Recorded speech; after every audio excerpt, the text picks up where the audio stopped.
Hey friends, welcome to the Angie Ambrosetti Show, Let Her Out to Play. I'm Angie, your host, a teenage mom turned multi-six-figure earner, married to the same man for nearly 40 years. I'm a homeschooling mom of 7 and totally unqualified, at least on paper, but wildly called by God. Remember, He doesn't call the qualified, He qualifies the called. Here, we are going to talk about it all. Healing from the hard stuff, building a business with heart, raising a big family, walking in faith, and finally breaking free from the lies that said we weren't enough.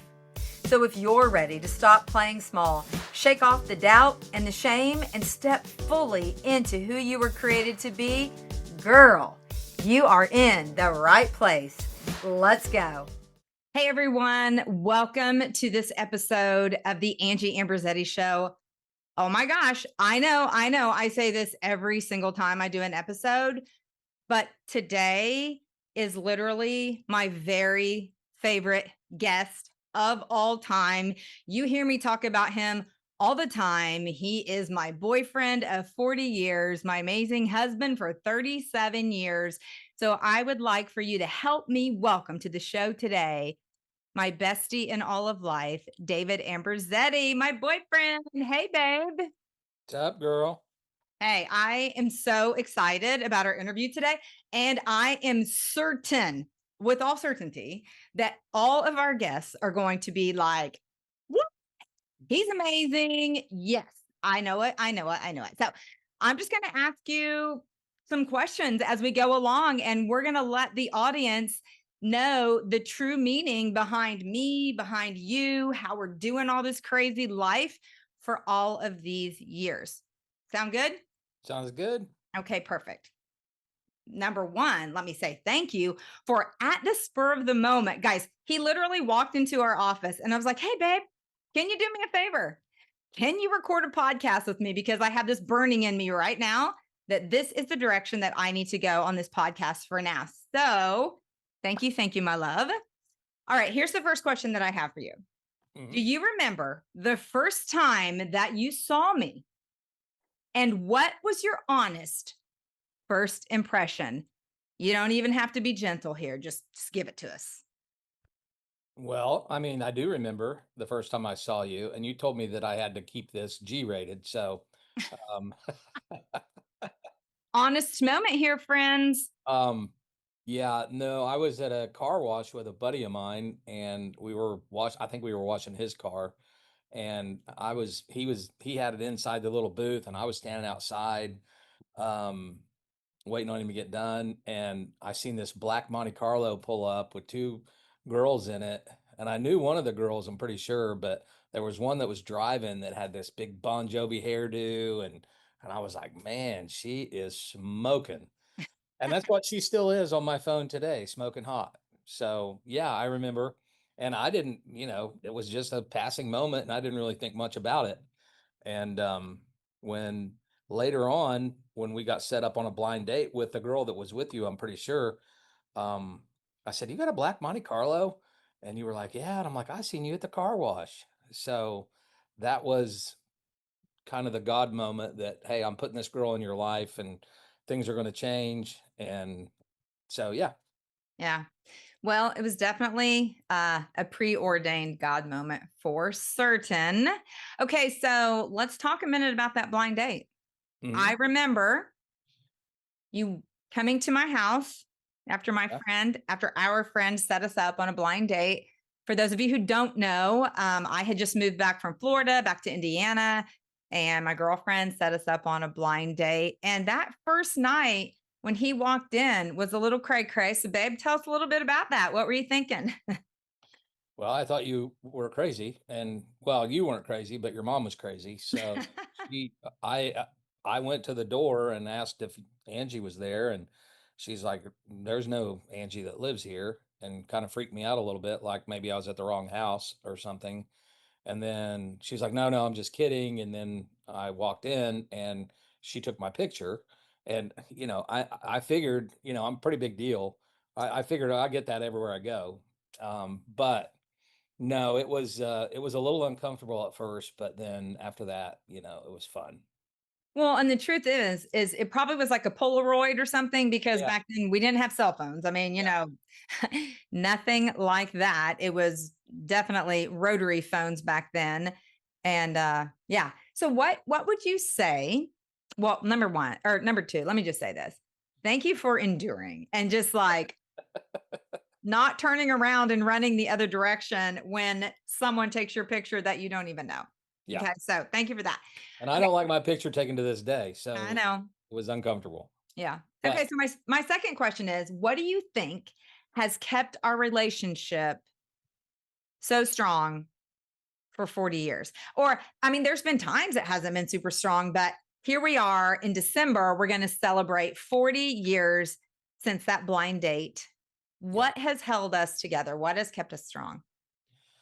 Well, I think both of us were very young and immature, had no really guidance or compass. I I had no faith. I was never around much religion except for going to church here and there, or a Sunday school here and there. But I really didn't understand it. I really didn't know anything about it. You had grown up with more of that, going to some Christian schools, but I just think that we were kind of like, I don't know, we had no compass. We were like boats just kind of wandering around, and I felt that way about myself. I knew that I wanted to be married. I knew that I wanted a family. Um, but other than that, I really didn't know anything. I knew that I had to work, and I knew that I wanted to be successful, but um, I knew that I loved you when I met you, and I wanted to make it work, but just didn't really know how to make it work. And with all the influences from the outside and friends, family, the little small town that we grew up in, and it was difficult. But uh, as time went on, I think God changed my. I knew God was chasing me even before I met you.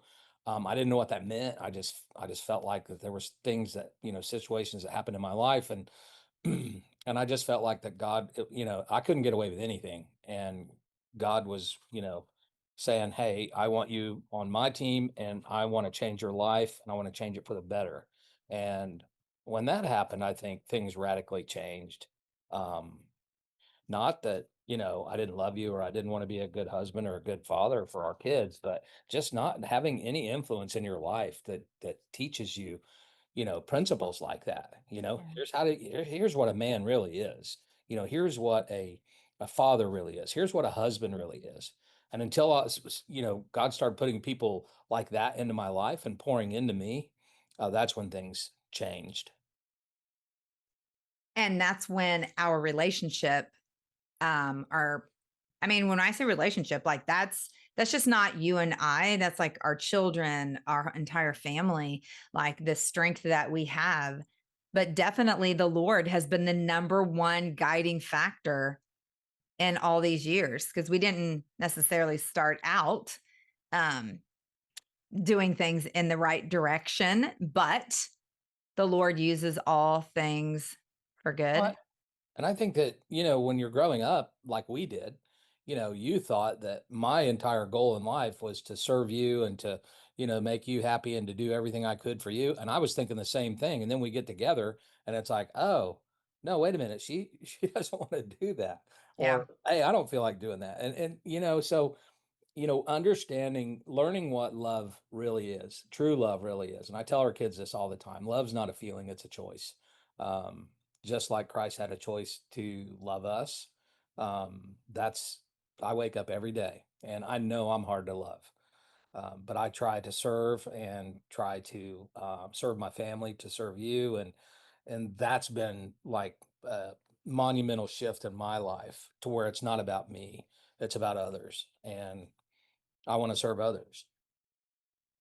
And I will tell our listeners this, and not just because we're here recording together, but you really do exemplify that.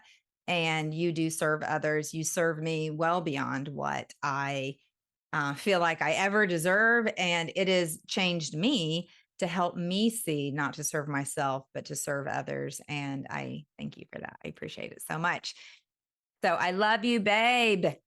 I love Our you too. listeners are going to be like, listen, Ew, we're gross. talking about love and kissing, all the things. We haven't talked about kissing yet. Well, I know, but it's on my mind, so I'm going Yeah. to. Okay, so let's go back to we had that blind date, Yep. December 28th, 1985, and we ended up living together while I was still in high school. That was Obviously, a big no-no.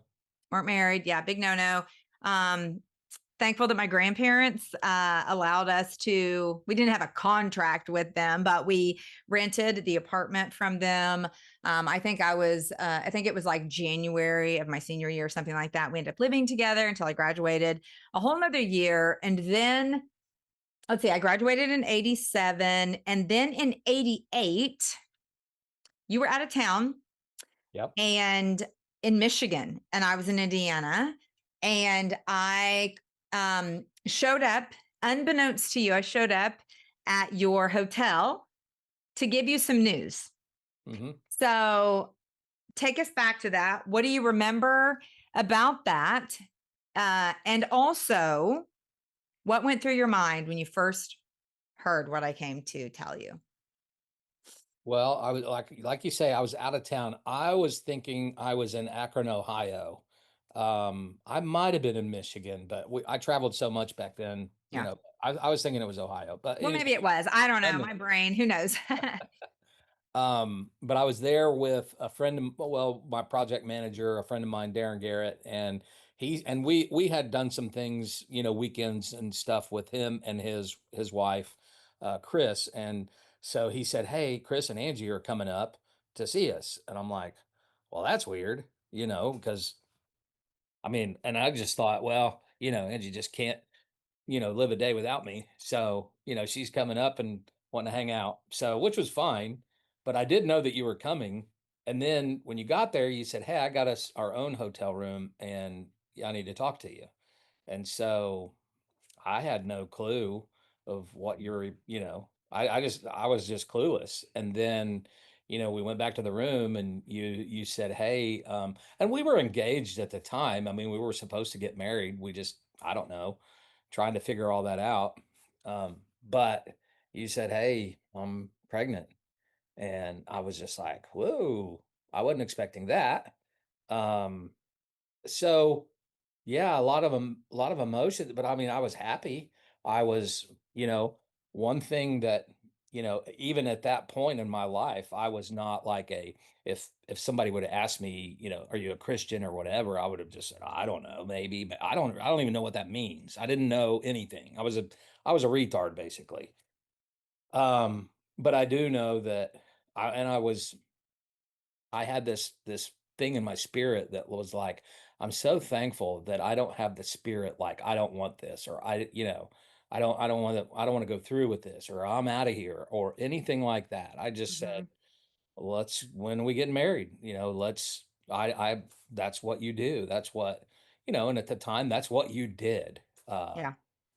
And so I didn't know what that was going to look like or how I was going to pull that off, but uh, I love a challenge. So let's have some kids. Well, I guess we weren't thinking that we were going to have seven, huh? No, We were no. just one is where we were starting, and who knew? Yeah, and I hunted and fished and trapped and stuff a lot when I was a kid by myself because my siblings were all older than me.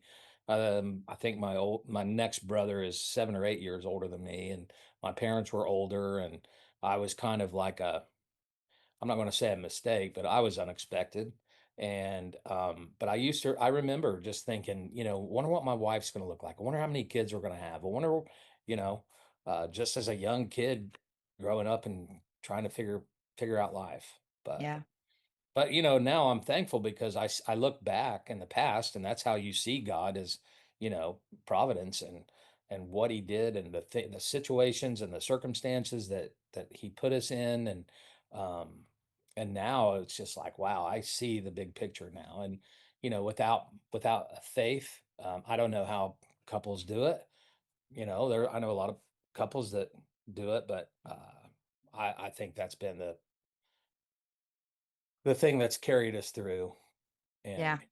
and it's taught us. how to love others more than ourselves. Absolutely. So I'm just thinking back. It was around the year 2000 that the Lord really got a hold of our lives and Hmm. turned us around Hmm. for certain. It's about the time that we both literally surrendered everything to Christ and we started homeschooling our kids.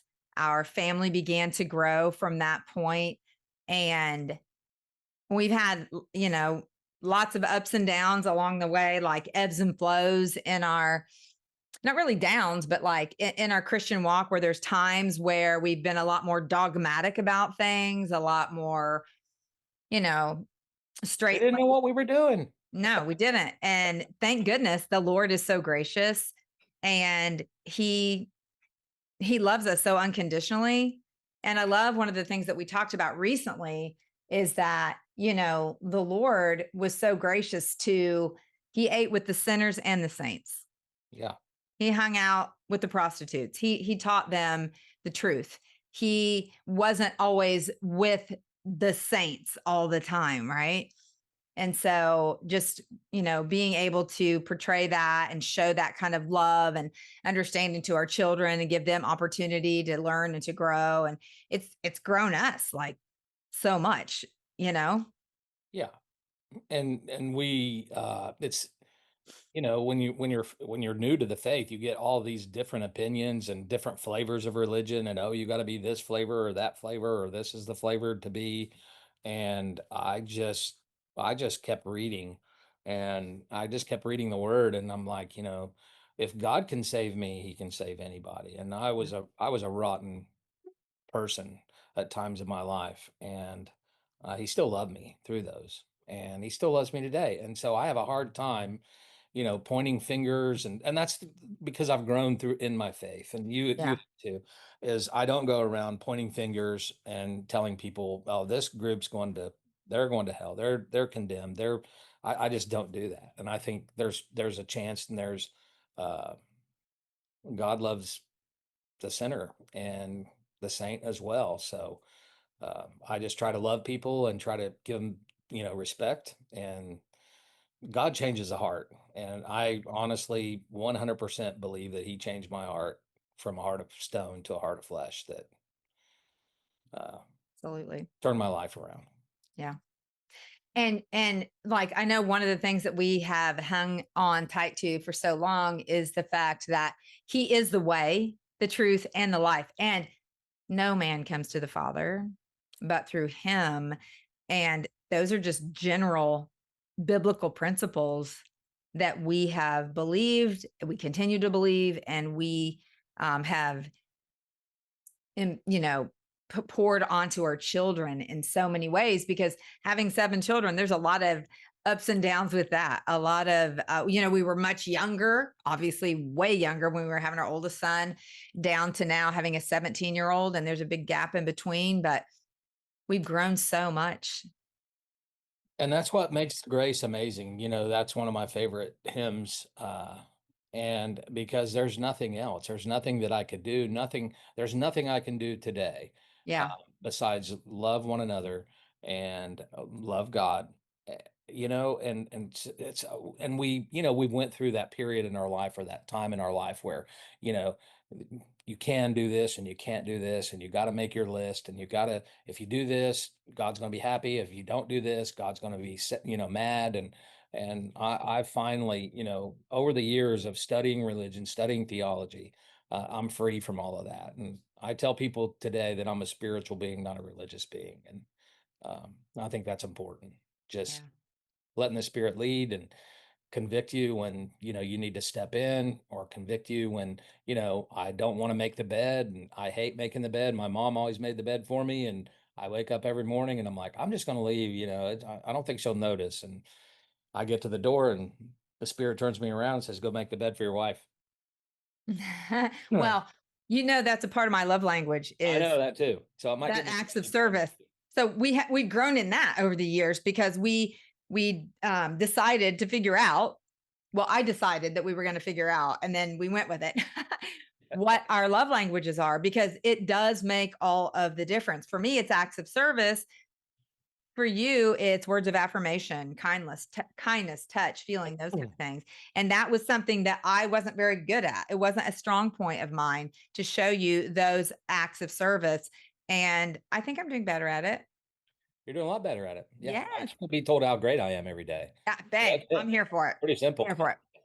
And I guarantee you, all my friends listening, like they know. They're like, here she goes. She's all after that boyfriend of hers. So, I anyways, know. okay, here's my next question for you, babe. Yeah. What has been the most surprising thing about me that you have figured out since we've been married? Um, there's a couple of things. Okay. I thought you were pretty cold when when we were dating, and um I was just, an acts of service guy, or words of affirmation guy is like looking for all these, and you would when we were like I said, when you're dating and you think, oh, he's just here for me, and oh, she's here for me, and all that, and then you like move in together, and it's like, wait a minute, she really could care less whether I'm here or not. But uh just the growth that you've had in that, and it's through the spirit, it's through scripture, it's through, prayer, and that's been, not that I was surprised. I knew you were a good person and a kind person, but um so that was one thing. But I'd say the biggest thing was, I had a lot of influence with some relatives of mine that were fairly well off, and my aunt was, I used to think, man, she is the hardest working woman I know. And and I compared a lot of, people, and their situations and things like that. Well, if you work like my aunt, and I used to tell people, back when I was young, she's the hardest working, woman that I ever met. I mean, she worked me like a dog when I'd go out to their farm, um and she would work right along with me. And I was just like, well, I'm not going to let this, my aunt, work me under the table. Um and so the probably the I knew you worked hard. I knew you were a hard worker, but I've I've over the years, I'm like, well, I think my aunt has met her match, and I don't think it's a match. I think you've surpassed that, and so just work ethic, and I know that's not a big sexy term, in Hey, I like uh, it. I'm all about it. work ethic, and just, I mean, we did everything. We cleaned beauty shops, you cleaned houses, and and that at the time I was just like, oh well, whatever, it's just, we're just working. But nowadays you look back and you're like, I don't know how many young girls or young men would be willing to do the things that we did, to make it, Yeah. or to make extra, or if we needed something, we just had to go make it happen. Yeah. Well, I was I guess, on a podcast recently, and we are talking about this, and I was saying, well, I actually used to also iron clothes for 10 cents a garment. Yeah. For And a right, doctor. huh? For a doctor, and he should have paid you a quarter or 50 cents. Yeah. Well, it was a long time ago, right? But right after that happened, I don't know if you remember this, babe, but we took the boys to the movies and we were walking in, and I was like, wait a minute. And I went back. I found a dime on the ground. It was an evening movie, so it was getting dark. I found that dime and I picked it up because in my mind, I remembered that I had just talked about that. Because most people, this is what I said on the podcast, most people won't even stop and pick up a dime, Yeah. right? And I used to iron garments for a dime. Not only that, but within the next couple weeks, this is not a lie, I found another dime on the ground and I picked it up. And I was like, the Lord is trying to show me something. And I really feel like it's that gratitude piece of a dime adds up. A lot of dimes add up to a lot of money. And back then, I used to count out the items, like how many items am I going to have to iron? And I know that I did that for my aunt and I loved her so much. But yeah, a dime didn't seem like a lot. So instead of see a penny, pick it up all day long, you'll have good luck. We got to come up with a dime. Yeah. Well, I think it's bad.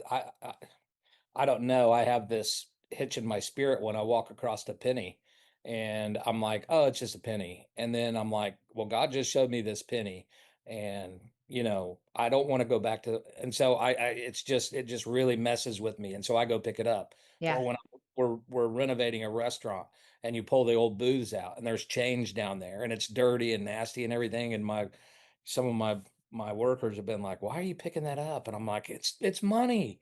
Yeah. It's, and I don't know it, or tearing out carpet in an old car, which me and Elijah work on old cars and stuff, and I find money in there.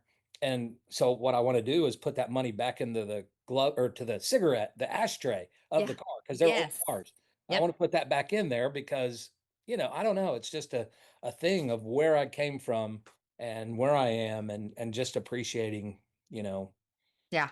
and not taking things for granted. And Yeah, I agree 100%. I feel the same whenever I see it's like, am I too good to stop and pick that up or, whatever it is. It does always make me think about that. So, here's the dollar that I picked up when we went out to Birchwood, where our houses and all that are. And I went to look at it with a friend of mine, Jeremy saw him, and I opened the door of my truck, and this dollar was laying, I mean, right on the ground where I parked. And yeah. I'm like, this is a good sign. I think this is going to be, and I mean, I don't Yeah. believe, it wasn't magic or anything, but I don't know. There was just something Yeah. about it. I was like, huh, Well, that would have been about what, 2019?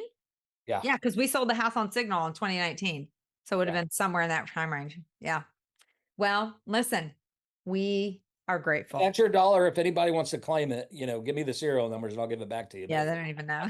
not, Okay, so on to our next question. okay.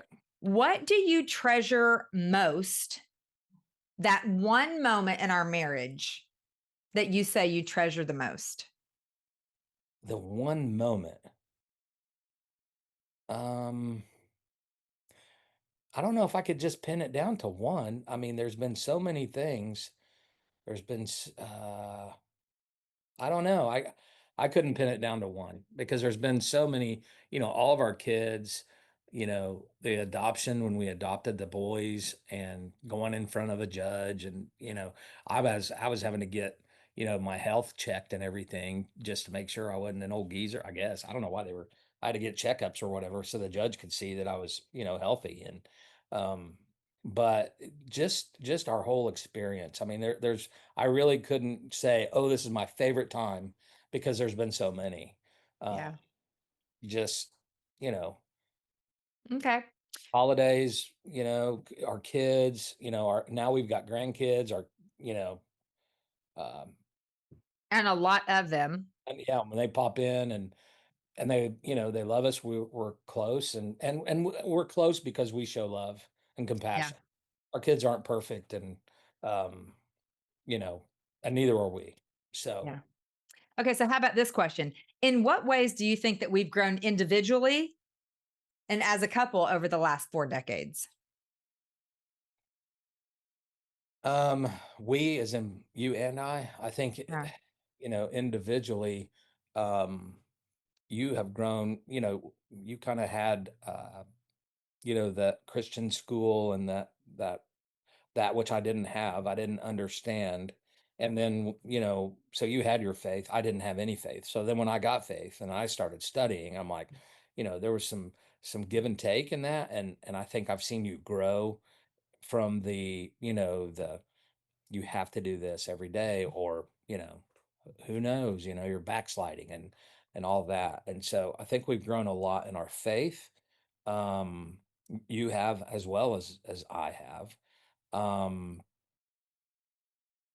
and then just patient and tolerance with people, and people that don't believe like we believe. The love that we've shown people that, Mm, you know a lot of people in our circle would be like, oh, they're, you can't associate with them. But I think the love that we pour into each other, and the love that we try to portray to our people that we work with, mhm. our workers, our subcontractors, and our kids. Um, and the older we get, the more people come to us for advice. And um, and I always tell them, I'm like, I get my wisdom from the Bible, which is my compass. And I tell them that if you don't have that, if you don't have faith, then you're just basing your life and your decisions on your feelings. And it's usually ends up a disaster. Uh, Yeah, for sure. I would have to agree with that. I don't know if that's the answer you were looking for, but I don't know if I would. We've grown so much, and I mean, we are totally different people than we were when we were, you know, Right. 17 and 19. Yeah. And so, what is one way that you have seen, or two, whatever you want to throw out there, that you have seen me grow in? Like, what is that one area that you've seen me as an individual evolve from that, Well, young 17-year-old girl? well, and you stayed home with our kids and you raised our kids. I worked all the time. And so you set any goals or aspirations that you wanted for yourself aside.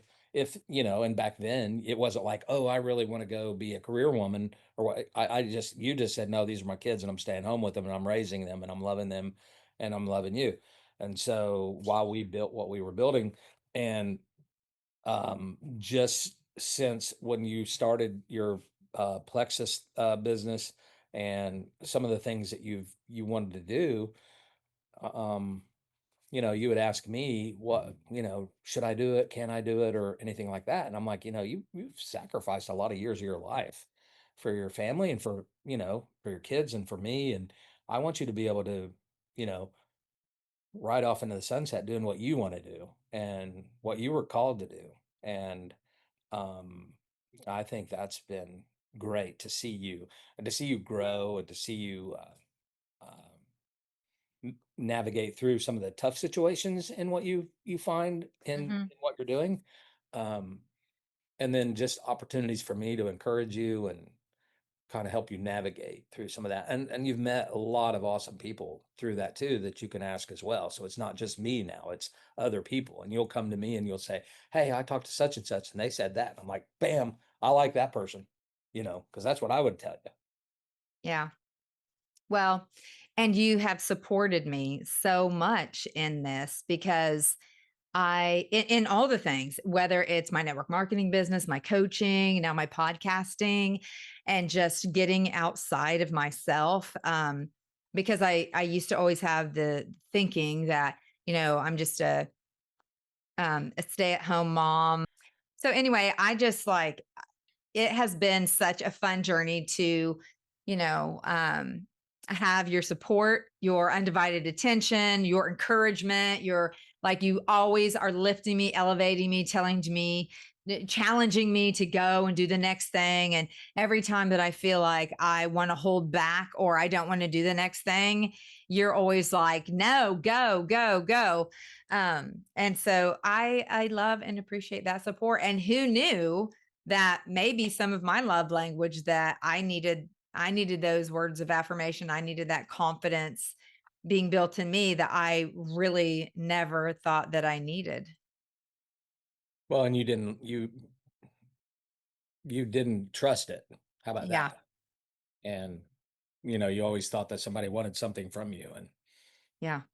so So when I would get those words of affirmation, I felt like, yes, like that, like somebody just wants something from me. I right. can't trust that. And I just knew I could trust myself Yeah. until, you built that belief in me and things started to continue and evolve and all of that. So let's shift gears for just a second and let's talk about that father poppy role because we are super proud parents of seven and grandbaby number 14 is on the way. For those of you who don't know, I'm Nani, he's Poppy. And we hold very tightly and very proud of that title that we both hold. Matter of fact, David is going to be babysitting for three of our grandkids today.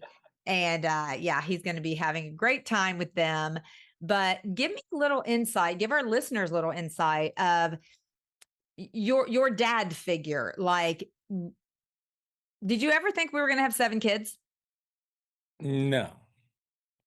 No, I never thought that and I didn't think, I didn't have a number. Um, I always knew that I wanted kids, and I think after our fourth, I was like, really, this isn't that hard. I mean, Yeah. yeah, oh, I got to pay for their college, or I got to pay for this, or I got to pay. God works all that stuff out, And I've never been like, oh man, I don't want any more kids. And I think that's why we have seven. But just my biggest goal was for my kids not to have to go through the wilderness aimlessly with no compass, with no sense of direction, just kind of like base it off your feelings, base it off what the world says, what you see on TV. I didn't want them to have to go through that. And so our older kids seen a transformation in us from, basically not much faith to a lot of faith and a lot of rules and a lot of this. And then I think now they're all seeing us kind of balance that. um there's some non-negotiables in there, but it's about grace and it's about love. And so, and I want to go alongside my kids, um what they've decided for them. I don't want to tell them what to think, what to believe. I want it to be a spiritual thing for them, and I want to help support that with my grandkids, whatever their thoughts are. And they might have different thoughts or whatever, but um that's my goal, is to keep my grandkids from making the mistakes that some of their parents have made, or making some of the mistakes that I've made, and just affirming that, there's something bigger than us here, and it's God, and he's in control, and you can see it all around you if you'll look for it. Yeah, definitely. I remember several years ago, many like 20 something years ago, we met this couple at a conference that we went to, and we became great friends with them. And I remember my friend Mary always saying, you know, stand on my shoulders. She was about 10 years older than me. And I just remember always feeling like I was standing on her shoulders because she was about 10 years ahead in her life with her kids and all the things. And she's like, just stand on my shoulders and learn from me, but do it better than me. And so that's one thing that I know that we've taken on with our own children is like, we haven't done it perfectly, but we've set the foundation, and now we want our kids to stand on our shoulders and for our grandkids to stand on their parents' shoulders, and just continue to build that legacy from this family, and to continue to build it, continue to walk with the Lord, continue to make mistakes along the way, but to figure it out and not stay in that. Wouldn't you say? Yeah. And and your human nature is, when you make a mistake, is, "Yeah, I failed and I can't do this, and so therefore I'm giving up." Yeah. One thing that you and I have never done is never give up. We've never, we've been down, we've been close to being out, but we always landed on our feet, and we always figured out a way.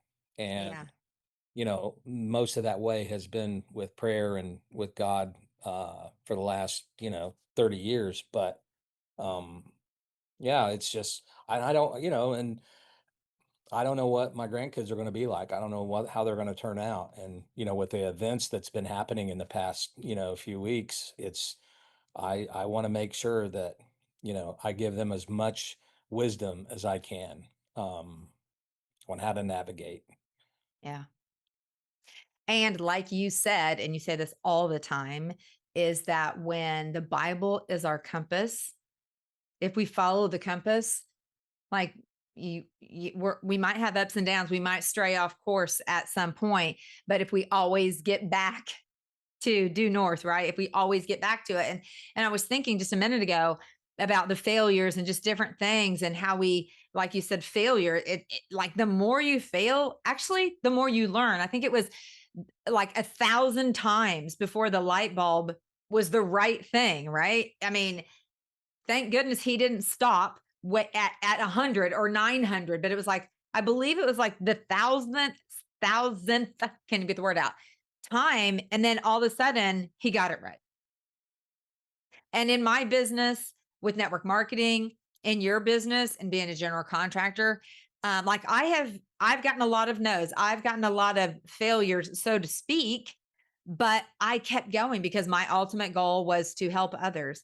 His ultimate goal was to get the light bulb going, right? Your ultimate goal is to help people get their dream home that they're looking for, or build that restaurant or that business that's going to serve people better.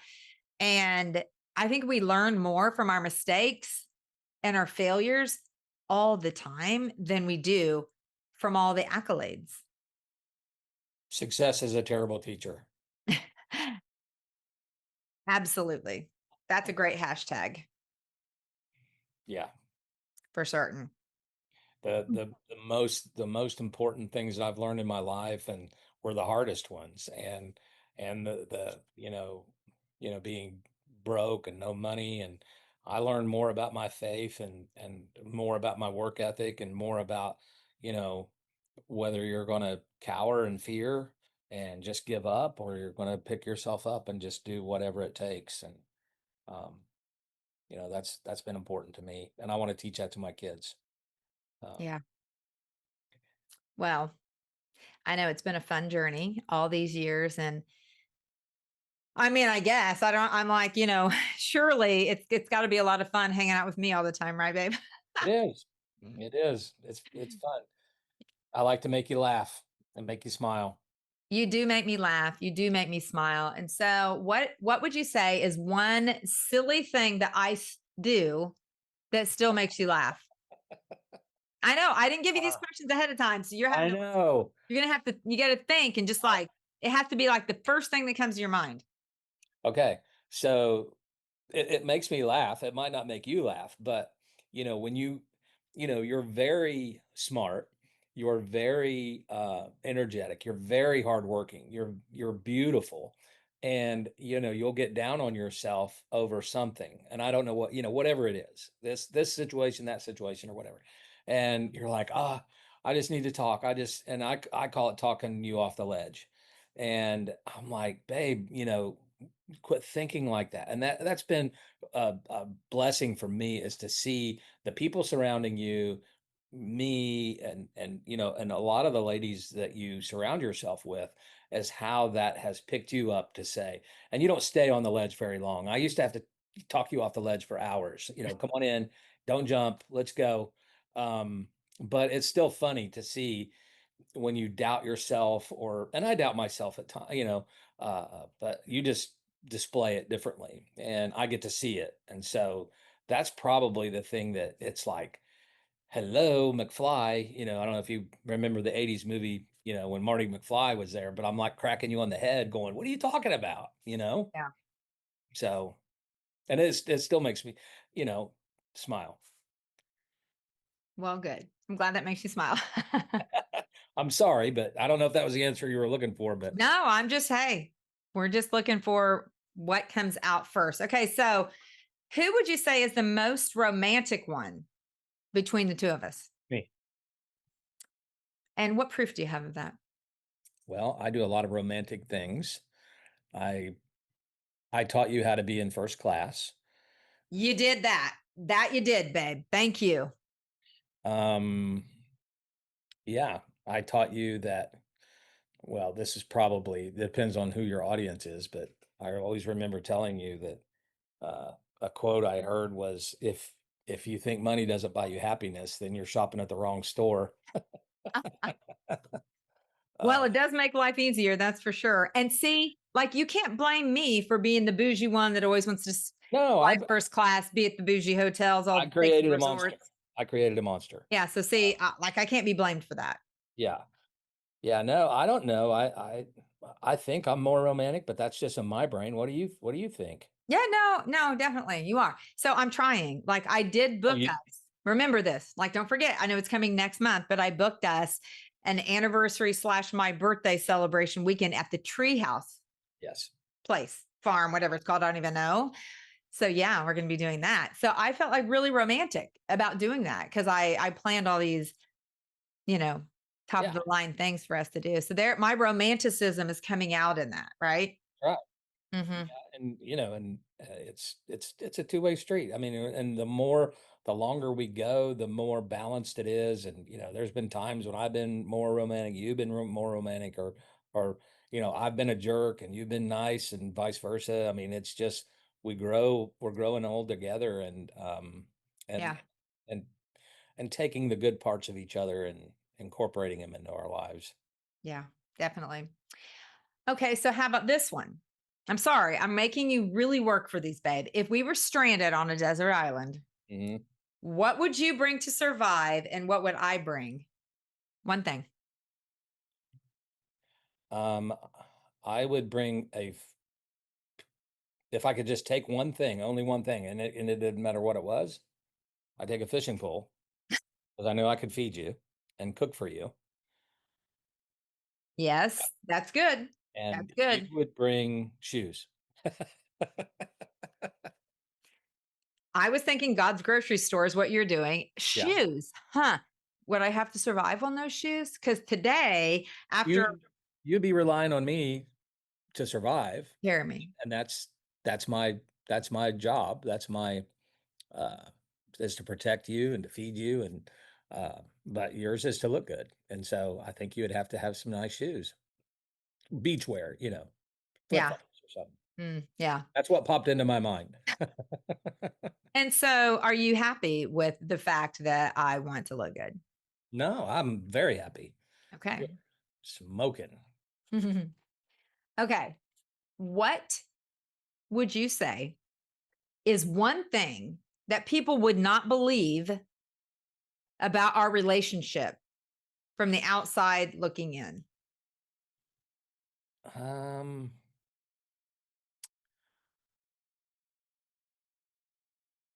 I don't know. That's a tough one. I don't know. It would depend on how many people that we're close with, but um, ask the question again. Something that What's one thing that people wouldn't believe about our relationship, something they wouldn't believe from the outside looking in? today, yeah, like present If day. if someone is looking into, they see what how we live now or whatever, but they wouldn't believe because they're outside, like they're just looking in at our life thinking it looks whatever. But what's one thing maybe they wouldn't believe that we've endured or that we've been through or whatever? Maybe today that, we had a lot of issues when we were first together, when we were young married couple. Um, there was times when, I didn't know that if we would stay married. I didn't know, I don't think they would know, unless they knew us from when we were young, how hard we've worked and how many times we've done without, uh, to feed our kids. I remember a time when the economy crashed and I was I wasn't I didn't even have time to go deer hunting because I had to work so much, but I had people other guys that were friend of mine that were hunters and they would give me deer and I would go through the freezer and try to figure out meals that I could feed my family, and they would like somewhat enjoy, um, and just like you, ironing clothes and cleaning beauty shops. You and I did that, and that gross hair and that smell, and but we did it Yeah. because, um, one thing we were very immature in our spending and saving, and we didn't know, how to do any of that either. So we just had to outwork our stupidity most of the time, but we did it, and we're totally different people now, Yeah. financially and spiritually, and with our family and everything than we were 40 years ago. 100%. And when you say trying to find meat that we would enjoy, because we were not big venison eaters, but when you're hungry Yeah.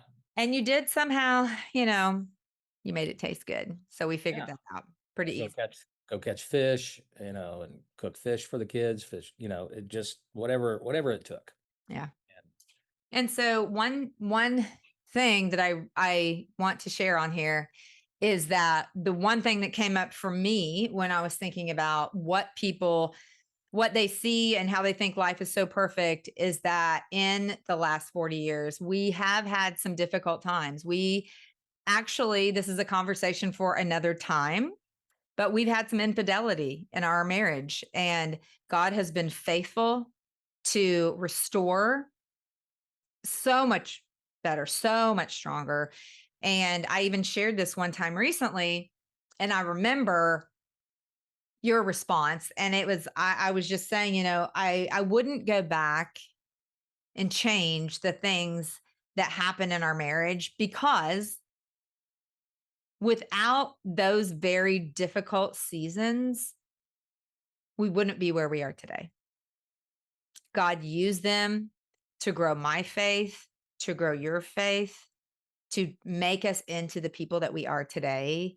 And whereas, we're not proud of those moments, but he has used them to make us very strong in our faith and to always be on guard, because if Satan can't attack us, he can attack our children, he can attack our grandchildren. Like, he's on the prowl all the time.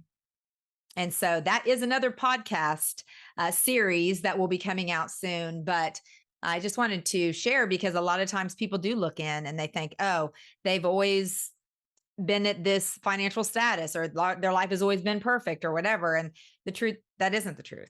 No. And so we want to be relatable to everyone that stops in to listen to the podcast. Right. And so we're just going to wrap it up. Two things real quick. Finish this sentence for me, babe. Loving you for 40 years has taught me that XYZ. Me loving you for the last 40 years has Yeah. taught that anything is possible with God. There you have it, friends. I think that was almost like a mic drop moment. Yeah. Anything is possible to love this chick. And if you would have known us when we were young, and the haters or the naysayers or whatever, I guarantee you that 90% of the people in our circle at least would have said they'll never make it. That it's a disaster. It's a dumpster fire. We had lots of dumpster fires in our marriage, and we just hung in there, and we knew we loved each other. We just didn't know how to love each other. Yeah. Yeah. And why we were loving each other. And a lot of people actually did say that. A lot of people did say that. And I think that's what was a driving force for us to make sure. And there were times when we doubted, but we've come this far and we're so thankful for what the Lord has given us. So what do you hope that people will take away from hearing our story today from your perspective? I don't know who the people are, or who they would be, but just my biggest thing has been for the past 30 years is to work on myself before I try to work on you. Work on my faith, work on my kindness or my humility, and that's a hard one for me. I Getting the word into my heart and into my brain, and I see, oh, this is the way you do it. And when I see people not doing it and I tell them to do it this way or try it this way and they don't listen, that's where you know I have to practice uh some patience. But just the fact that people that hear it know that anything is possible. And some of the things I know of relationships that's been worse than ours, and some lots better than ours, and but I know they all have problems. And it's where you go to find the answers. You don't go to friends or family or, hey, my wife is this or that. Because you're always going to be able to find somebody that's like, well, you're better than that. And Yeah. and that's not biblical, you know. Yeah. Absolutely. No. Well, and being faithful to one another through seeking out what the Lord has for us has been, like, if we could walk away with anything from our story, it's that, like you said, anything is possible. Anything is possible with the Lord, right? And knowing and trusting his guidance and strength, even when it seems like, how are we going to do this? How are we going to pick up the pieces from this? How are we going to continue on? How are we going to raise 7 kids? How are we going to run these businesses? All the things along the way. It's just been such an amazing journey. And even seeing what the next 20, 30, 40 years are going to look like, I'm so excited to be doing that with you, babe. And so my very last question, and I promise this is it. How would you describe me in 3 words? Beautiful, kind, and hardworking. Thank you, babe. I love you. This has You bet. been one of my favorite recordings.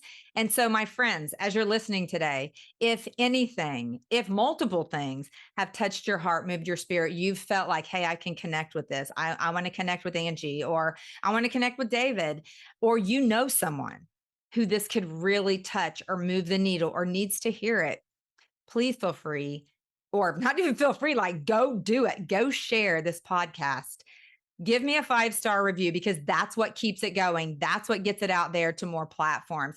Give me a written review on Apple or Spotify or YouTube, wherever you're watching this from. And be sure to tune in to our next episode, as I will be having a private interview with the executive director of a women's crisis pregnancy center here in my area to wrap up our Teen Mom series. I'm so excited for that. So thank you again, babe, for being here. I love you. Love Goodbye. you. That's it for today, friends. Thanks for tuning in with me today. I hope today's episode stirred your soul, sparked your faith, and reminded you that your story is far from over. Keep walking in freedom. Keep showing up bold, and never forget, God doesn't call the qualified. He qualifies the called. Be sure to leave a review, subscribe, or share this podcast with a friend who needs to hear it as well. Until next time, keep letting her out to play because the world needs your fire.